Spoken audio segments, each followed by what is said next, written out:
Hello? Hi, Sid. How you doing? Great man, great man. Okay, good. We can hear each other and we can rock and roll the cricket. Yeah, man, some depressing news. The great Shane Warne passed on all of a sudden. He should have predicted that. I mean, I know you rate him very highly. I think even better than Murali. And then you were telling me on WhatsApp, you'll tell me why. So why is that? Yeah, first of all, I'm actually still stunned. I mean, I got the news on Friday Mm, evening, and mm, I mean, the spin king. I mean, he's the bowler that from our generation, growing up watching the game we love, mm, and Wani was a larger than life character, and he really epitomized that Australian side and their dominance over that period of time. And I mean, the skill level of this guy was incredible. I mean, you're talking about leg spin. I mean, it's the most difficult art in cricket. And mm, here's a mm, guy that really mastered this art of leg spin and his control. It was an absolute joy to watch. And I think as an opponent, he was quite fierce and it really intimidated you as a batter. I mean, you knew what you're going to get, and you really had to do the hard yards. I mean, if you really didn't have your game, your A game on the day, one would get you, 9 times out of 10. And yeah, I mean, I rate him so highly. This is such a huge loss to the game. I mean, he inspired so many cricketers around the world, and he was a mentor to so many. And I mean, this is what cricket is going to lose. They're going to lose his voice in the commentary box, obviously, and they're also going to lose his mentorship. And yeah, it's a really sad day for the game. And I mean, just 24 hours prior to that, you had the passing away of Rod Marsh. I mean, the great Australian mm. wicketkeeper as well. So I mean, there were two greats that we lost in the space of 2 days. But I mean, Wani was a larger than life character. His incredible skill on the field, and I mean, the way he played the game with as I say, that feariness, but he was such a great guy off the field as well. And there's so many cricketers that have spoken so high about him, and how he conducted himself off the field. But yeah, I mean, as a spinner, as a leg spinner, I really think he was a bowler for all conditions. I mean, if you give him any sort of wicket, he'll really try and get the best out of it. And what was amazing about his record and Wani, I mean, you coming from Australia and you've got these hard, bouncy pitches that don't really offer much assistance for the spinners. I'd say apart from Sydney, that's probably the only venue that does Mm, offer some sort of turf. And it's incredible his mm, record over such a long period of time. I mean, he was the first bowler to 700 wickets, which was incredible in itself. And I think we talk about Murali as well, but I think just the art of leg spin. And I've seen so many bowlers that have come and gone and tried to emulate Shane Warne, and they haven't emulated Wani in the way that we probably were expecting that we could see another Shane Warne pitch up. mm, And obviously this goes for Murali, but I just feel with Wani, he was a bowler for all sorts of conditions, and he could really make the ball talk other than the pitcher trying to mm, assist him, but he could really make the ball talk on any sort of wicket. And I mean, if you give him a day five pitch, I mean, he could run right through a mm, batting lineup. mm, That's what amazing skill he possessed as a bowler. And as a captain as well, I think he didn't get enough chances, but I think he was an amazing reader of the game.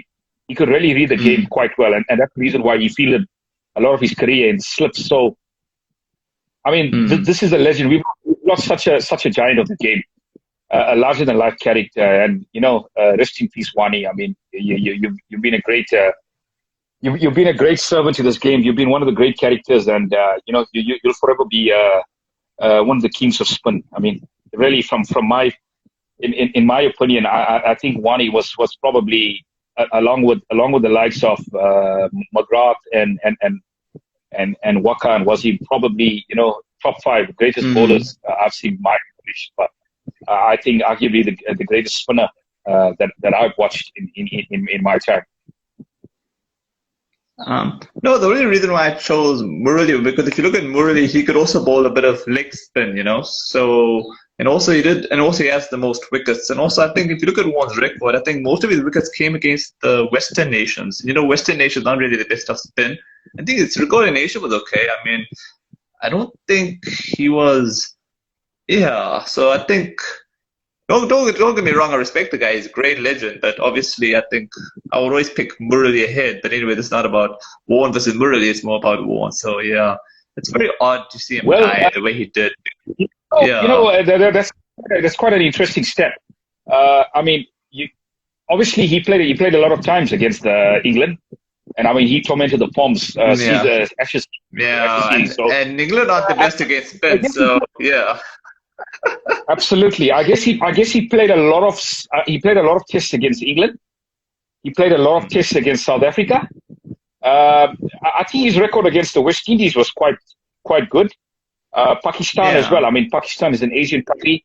I think probably the one sort of record that he probably would have preferred to have a better record was probably in India. I think if you look at his records all over the world, it's superb. But I think India was one place where he was really played quite well. But I mean, the Indian players have so much of respect for him as a player. Of course, yeah. I mean, they consider him probably, probably the greatest spinner of all time, and that's a lot coming from. I would say the greatest. I would probably say the greatest leg spinner, but not the spinner completely. I would probably pick Murali, but obviously, as I said, it's not about Murali versus Warne. It's just more of a preference point of view. But I respect Warne. I mean, the way he died was just really bizarre, man. I'll just give the one thing that really separated the great players and Warne as well. I think the big moments.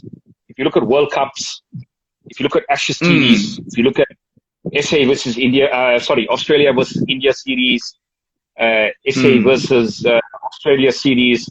I mean, really, when it was a big occasion, that is where Warne really stepped up, and you saw the big of him. And as I said, a very fierce, very intimidating opponent. I mean, I mentioned a few of those batsmen that really couldn't get to grips with him. I think the most common one is Cullinan.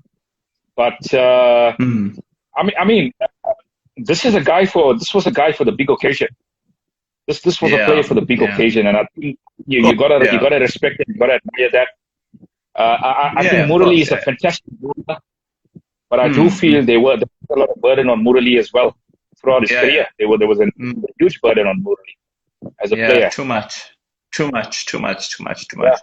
Yeah, I think if you're looking at packageability, Warne beats Murali because this Warne could bat, Warne could field, and obviously Warne could bowl. So I think he had it all,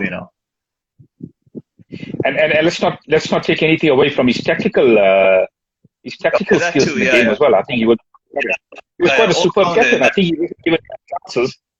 But if you look at county captain Hampshire. Yeah, off-field troubles let him down for captaincy, but that's another story for another time. Let's just stick to the positive. So, yeah, man. Rest in peace, Warne. Rest in peace, Warne. A true legend of the game. There's so much I can speak about this player, but I think, as a leg spinner, the greatest leg spinner of all time, and undoubtedly probably one of the top 3 bowlers of all time. Rest in peace, Warne. Rest in peace, mate.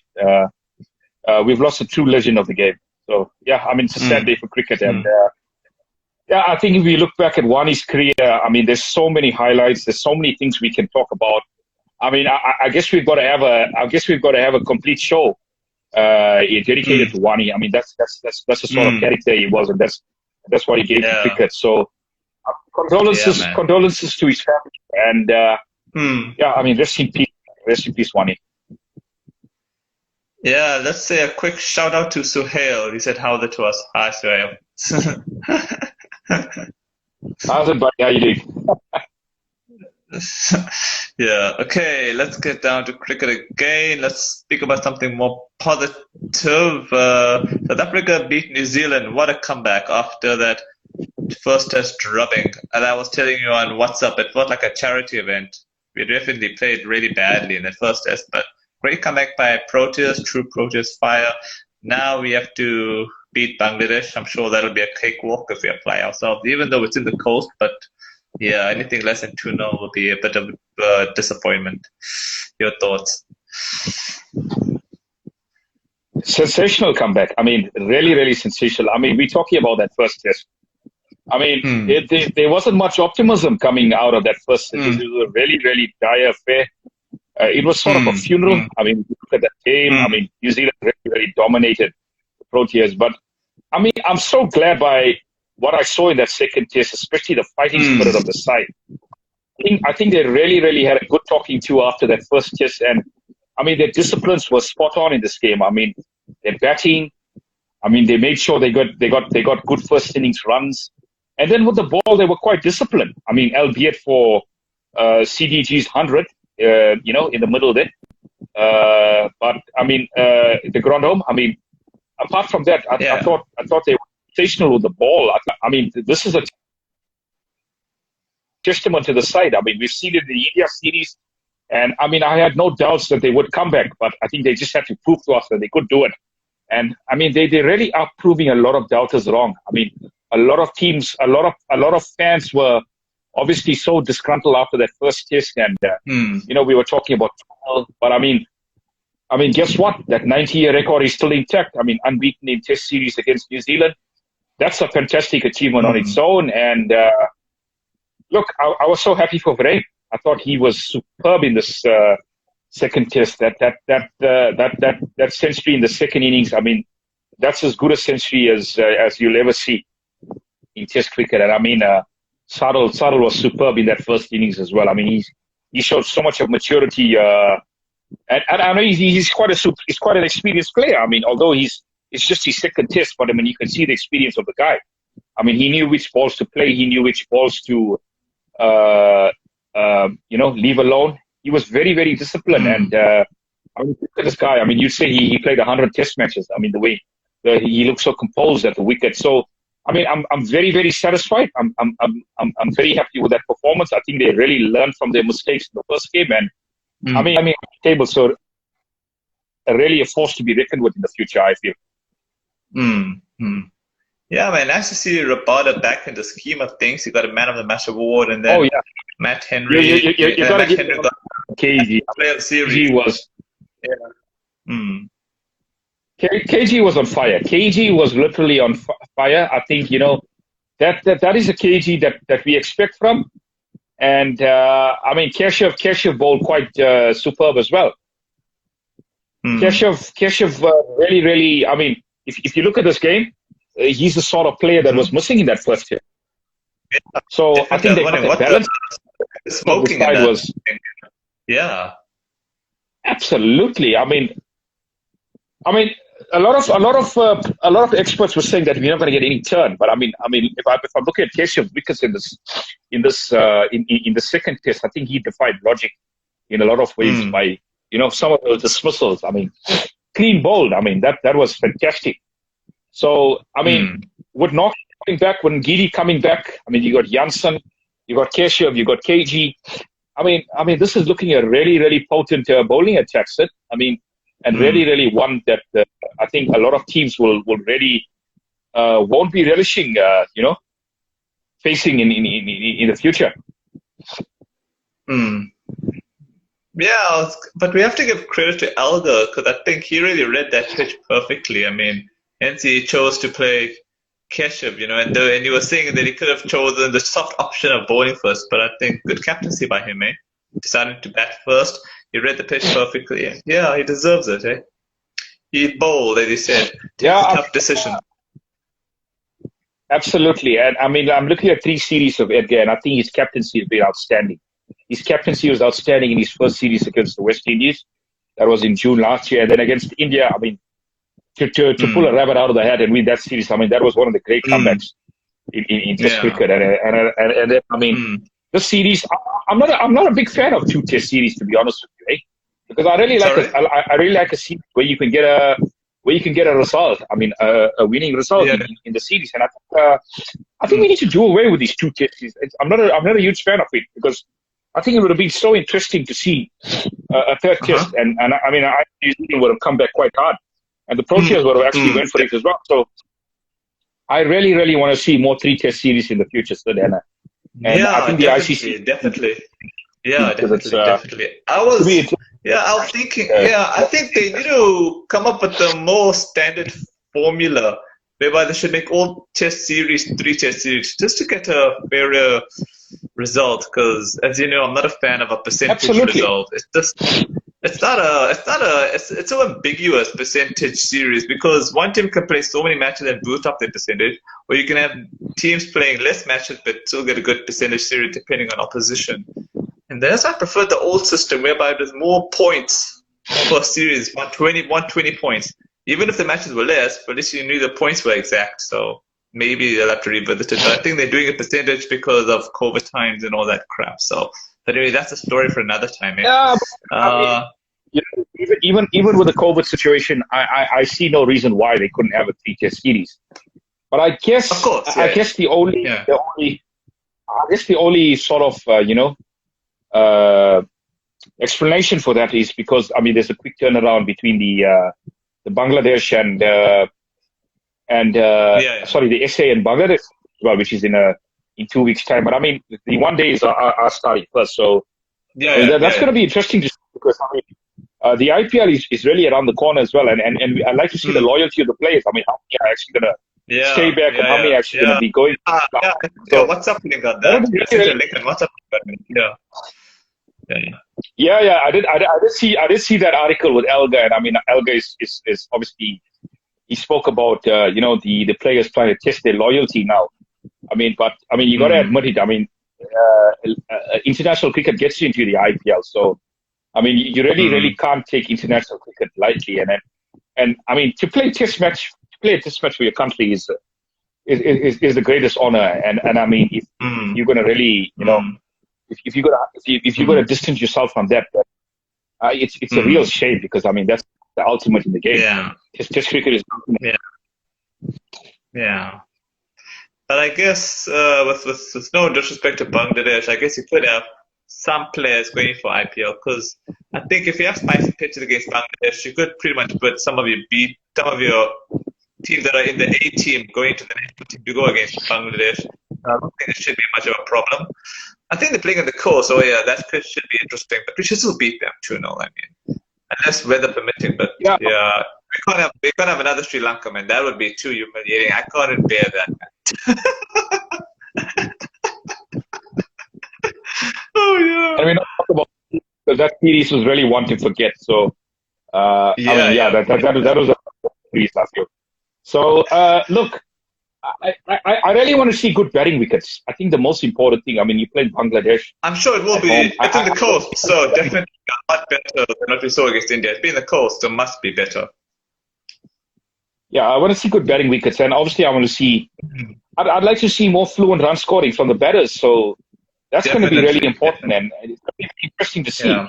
But I think nothing 2-0, as you said, is going to satisfy the Proteas. And I mean, they really have to 2-0 because I mean, you've got World Test Championship points on you know, and I mean, the two series that we're going to speak about right now is really going to have a huge bearing on that as well. So you got to keep on winning. Yeah, man, you've taken the words out of my mouth. Let's move to India's comprehensive win against Sri Lanka. An innings and 222 runs. Ravindra Jadeja, they call him the rock star.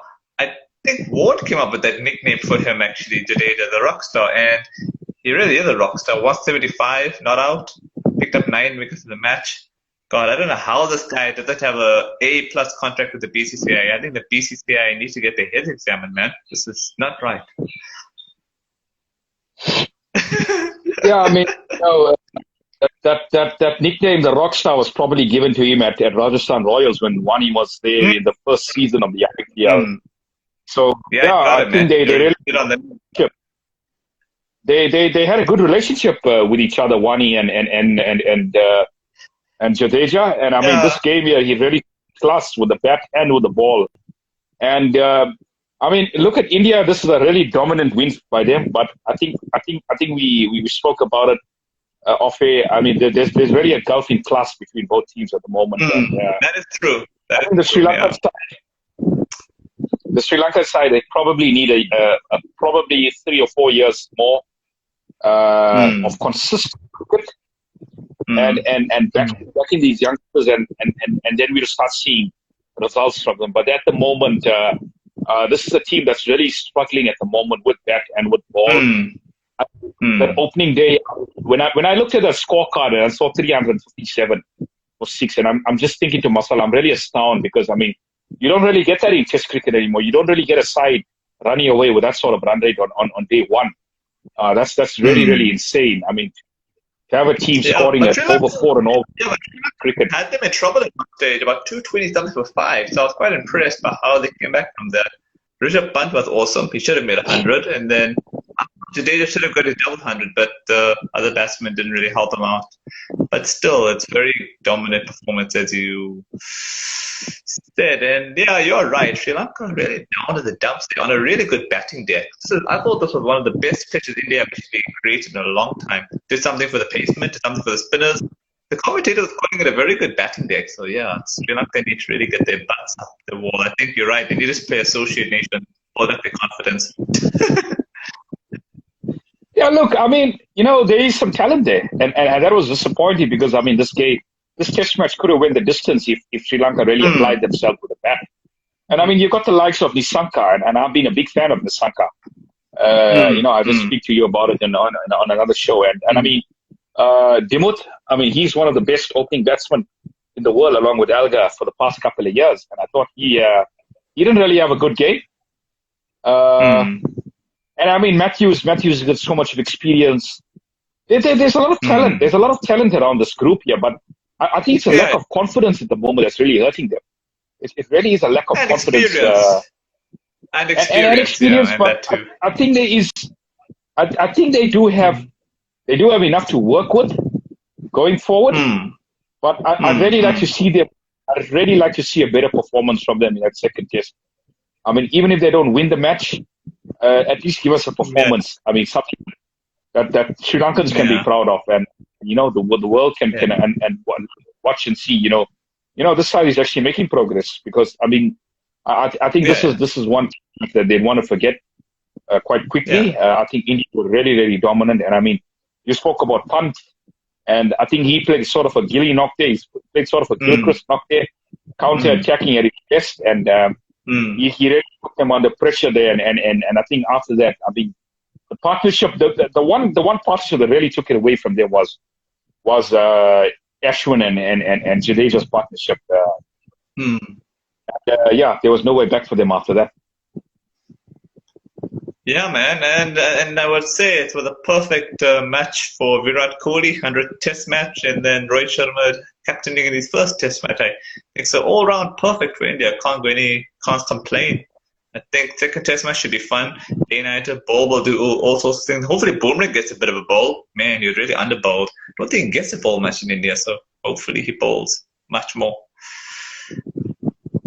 Yeah, I mean, Sharma couldn't have asked for a better start to his Test career. I mean, just 10 years captain. I mean, this is as straightforward as you're going to get, and he's going to have a lot of tests going forward, and different conditions. So he'd already test his captaincy, but I think he can tick this one off. A great start for him as captain, and obviously Kohli playing his 100th Test. He can tick that one off, but I mean, I think there's really going to be sterner tests to come, and of course. I'd like to see I'd like to see a big tour to India. I mean, one of the big nations really tour there and have a nice extended tour, because that's exactly what we're seeing in Pakistan at the moment. A really massive tour. That's taking place currently at the moment, and we can go into that right now. Yeah, man. And we were chatting about this on WhatsApp. I was putting a lot of yawning faces there because damn, this match is looking either two results I'm seeing, either a dead draw or Australia win. Because the way Australia are batting at 3.71 runs and over, which is awesome. If they go at this run rate tomorrow, there's day 4 and day 5. If they can get a lead of realistically 200 runs, which is possible if you look at the scoreline, I think Australia could surprise, eh? So much for us calling it. But this pitch really doing Pakistan no favors, my friend.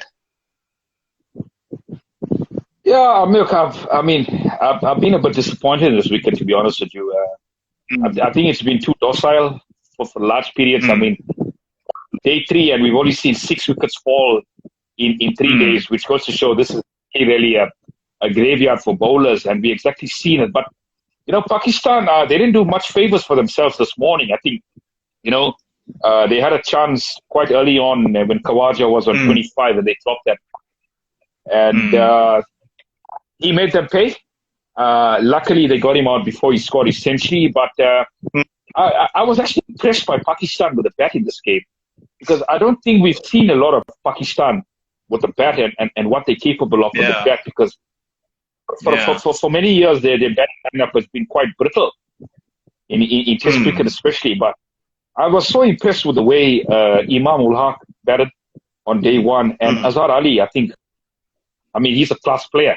He's one of the best players for Pakistan. I really rate him quite highly. He's probably with Baba Azam, I think 2 of their best batsmen in that Test lineup. And I mean, look, that was a mammoth total that they posted there. I think they could have batted a little bit faster.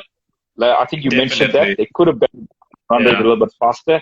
We could have seen a result there. But I mean, Australia, the last time I checked, they were 271 for 2. So I mean, you essentially got 2 teams that are actually cancelling themselves out here in the first inning. So, I mean, to me, I can't see any other result than a draw at the moment. So I think this pitch really doesn't have much demons. I think when Pakistan come out to bat, they're also going to be scoring, a lot more runs.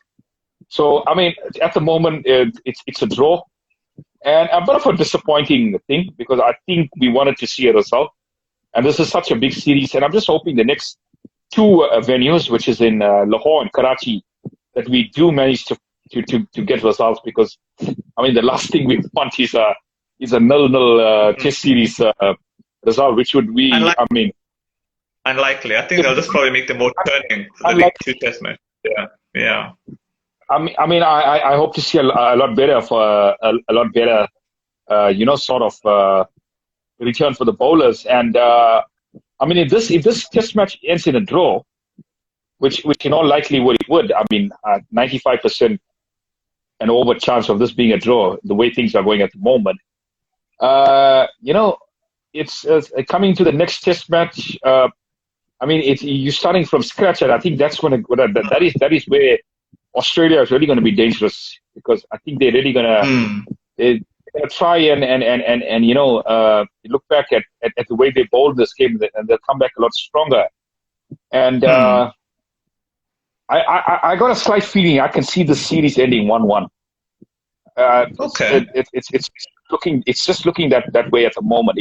If this Test match ends in a draw, I can see Pakistan winning one of those Test matches and Australia winning one of those. I think the Australian side that has come to Pakistan is quite balanced, a very strong team, and I can see the series going 1-1.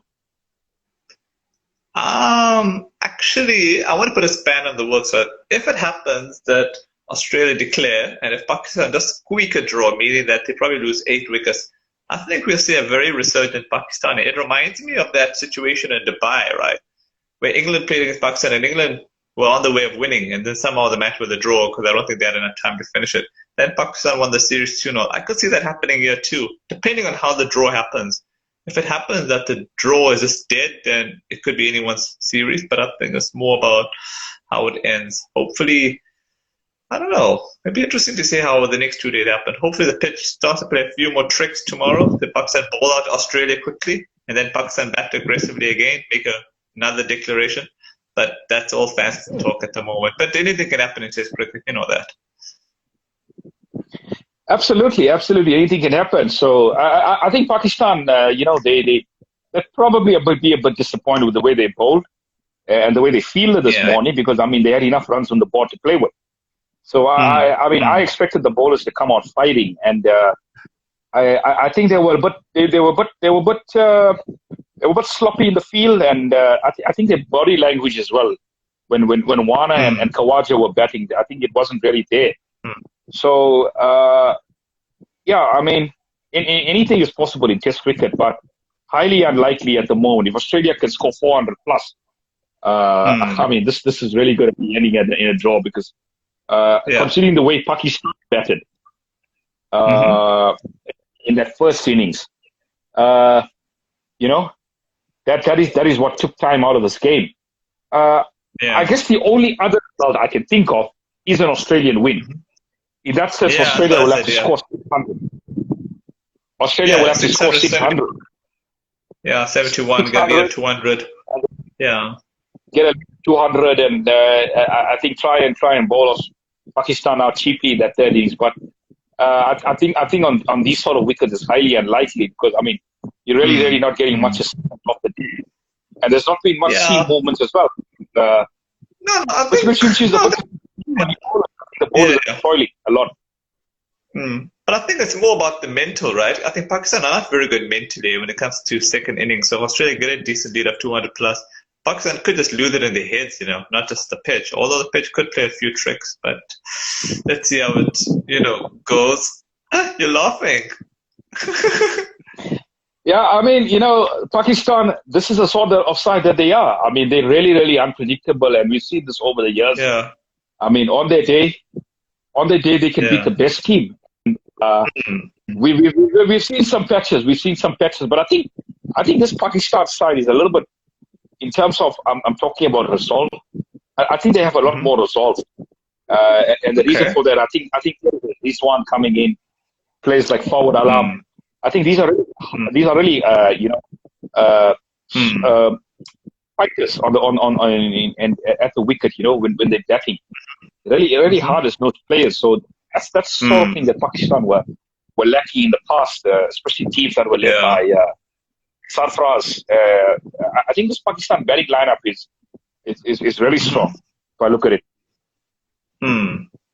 Yeah. Okay, let's get down to probably the last segment. We have England and the West Indies, and that's going to happen on Tuesday. And hopefully the pitches will be as spicy as the last time. I remember how West Indies beat England. I think England only won the last Test match, but damn, that Dukes Bowl did a lot of stuff. But saying that, the pitches were spicy, so hoping for the same, and West Indies to probably win it 2-1. I would love to see that, and I like your optimism. Yeah, I mean, the two teams that are actually struggling at the moment, and I think England, I mean, right down the ladder in the Test Championships, it's going to be quite an interesting series, I feel, because both teams have to go for it. Both teams need the points. And I think if England lose any more series, they're really going to be out of the reckoning for this World Test Championships. I mean, if they're not already, but I mean, there's a lot of cricket still to be. So, it's going to be an interesting series, eh? I have my doubts about the Windies batting. I just feel that at times that they can look a bit brittle. So I mean, you've got two brittle batting lineups that are actually going to be competing against each other. I mean, it's all a case of who's going to bat better than the next. I think in terms of the bowling, I think both teams have enough in terms of their bowling. I think England have a little bit more options because they have Stokes who can bowl a bit, so they have that all rounder. So I think the bowling department England hold that edge slightly. So I mean, this is going to be an interesting series, eh? And I can either see it being 1-1 or 2-1 to the week, like you said. 1-1 looks quite a likely result as well, because I can see one of those games being a draw. I think Antigua. Are they playing in Antigua? Eh? Because that pitch is really flat. That's a really flat wicket. And hold on a second. They say they're playing in North Sound. I've never heard of this place before. North Sound. Second match is at Bridgetown, and the third match is St. George's. Wonder where North Sound is from, but maybe it could be Antigua. But I remember the pitches there last time were really spicy, and I hope for the same. Yeah, I do remember that series and what a win that was for the Windies. So I mean, if they're gonna be preparing those sort of pitches, which I think they will, I think this England side is in West trouble. Indies. Yeah, I mean West Indies, yeah, and hopefully that lovely Duke's ball. Yeah, that Duke's ball was more spicier than the normal Duke's ball in England. That Duke's ball did all sorts of things. So yeah, I love it. Can't wait for it. Should be an exciting series. Should really be an exciting series. Yeah. And also, Anderson and Broad aren't playing in the series, so more chance for West Indies to win. Not that I said if they had played, it would have still dampened my prediction, but it just makes my prediction look a lot better. Yeah, I mean, that was quite controversial. I mean, leaving those two guys out. I mean, a really puzzling selection. I think over 1,100 wickets between them. I mean, two legends of the game in terms of England cricket. I mean, I know they didn't have Ashes, but I mean, which England player did? I mean, they really didn't have a great Ashes. Broad wasn't bad. I think they're just looking into the future. I don't think they're writing them off completely. I think they're just exploring the options. And why not do it against West Indies? Otherwise, when are you going to do it? I think they're probably best for England. Do it, Broad and Anderson, with due respect to them. Yeah. I guess if they win the series, they look back and say, you know what, we made the right decision. But if they lose a series, this could really come back to bite them and be a lot of critics. I think I could see a possibility. I mean, this could be far-fetched, but I mean, if England lose the first series, they lose the first test, I could see some changes in that bowling lineup. I mean, sporadically see that bowling lineup change for that second test. So yeah, it'll be really interesting. But I do feel they should have played the series, even if it's the West Indies. I do still feel they should have played it. Yeah, I know Stuart Broad couldn't even sleep because of that decision. So that is pretty radical. But I think there's a lot of radicals happening in English cricket, overcomplicating it. They're making cricket look like a geometry problem than a simple algebraic problem. Although I was thinking mathematics, but yeah, man, that's what England is doing. They're making it, and I hate it. I hated geometry, so you can understand my frustration. Yeah, I mean, same here. I wasn't really good at geometry, and I hated it as well. So yeah, really complicating. And I just feel they're not selecting their best players when they have to. Their selection was awful in the Ashes, especially that first test. It just set the tone, and the selection again is very puzzling. So I'm not sure what's going on with English cricket at the moment, but they just really. They're calling it the Red Bull reset, like, you know how they did the White Bull reset, and we've all seen how great the White Bull team is. Maybe this is the Red Bull reset, trying to make everything, trying to start from scratch. And I think it's just, I look at it fairly. I think they're looking into the future, hey, so I don't think it's a bad thing. Hopefully, but even if they lose 2-1, there's no shame losing to, I guess, West Indies on their own condition, and the pitch is being this spicy, so who knows. Oh, yeah, that's funny.